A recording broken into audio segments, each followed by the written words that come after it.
Hello everyone, welcome back to my channel. Today we're going to explore one of the most disturbing cases of child neglect in Japan's modern history, the Sugamo Child Neglect Case of 1988. This tragedy shocked the entire nation, and even today it remains a chilling reminder of what can happen when children are abandoned, forgotten, and left invisible by the systems meant to protect them. It's a story of lost innocence, of systemic failure, and of children forced to survive in unimaginable conditions. It all began in the summer of 1988. Police in Tokyo discovered a suspicious plastic bag in a park. Inside was the decomposed body of a 2-year-old girl. Who was this child? Who killed her?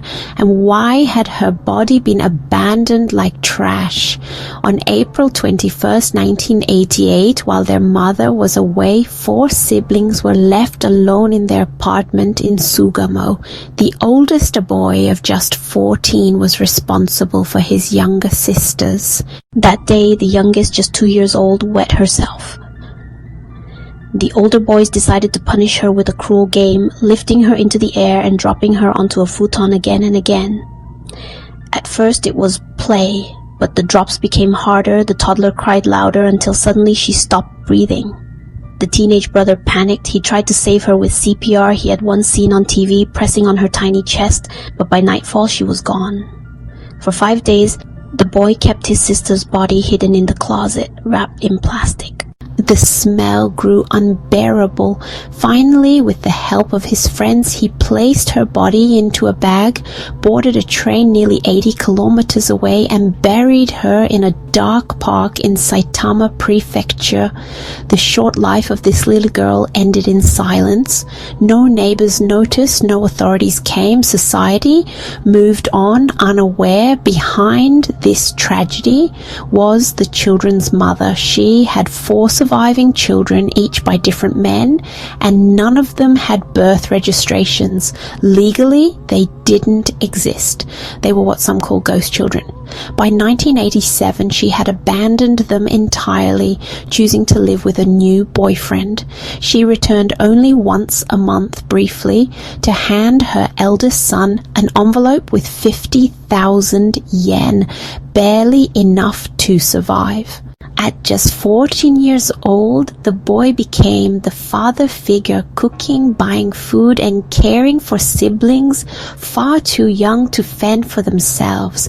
But the money was never enough. Soon, hunger and desperation became daily life.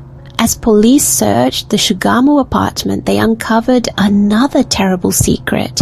In the closet, alongside the clothes and garbage, they found the skeletal remains of a baby. This was the 3rd child, a boy who had died shortly after birth. Instead of reporting his death, the mother had wrapped his tiny body in plastic and carried it from house to house before finally hiding it away. For years, the surviving children lived and slept in the same apartment as the bones of their dead sibling. The truth shocked Japan. The mother was charged with neglect and abandonment. Her sentence, 3 years in prison, suspended for 4 years. In other words, she never actually served time. The eldest son, only 14 years old, was also charged. But considering his impossible circumstances, he was not imprisoned. Instead, he was sent to a children's welfare facility. The public was outraged. Many felt the punishment was far too light for a woman who had abandoned her children, leading to death and lifelong trauma. Judges defended the ruling, saying that imprisoning her would only create the same problem again, children left without a parent. In the end, 2 surviving daughters were placed into care and later adopted, given new names and new lives. The eldest son's fate is less clear. Some reports say he returned to school and tried to rebuild his life.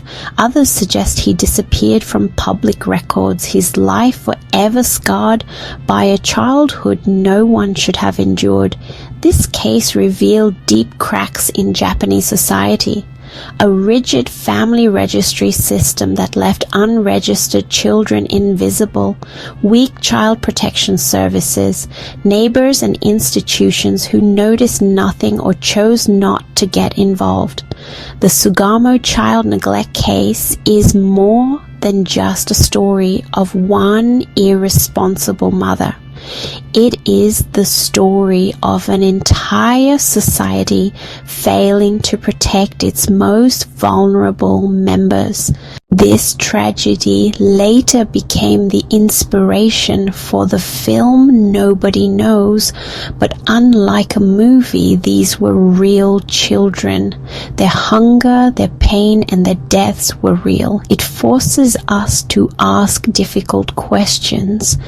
How many other children are slipping through the cracks today? What responsibility do neighbors, teachers, and governments have to intervene? And how do we ensure this never happens again? What do you think? Could this tragedy have been prevented? Leave your thoughts in the comments below. And don't forget to like, subscribe, and share for more true stories like this. Thank you for watching.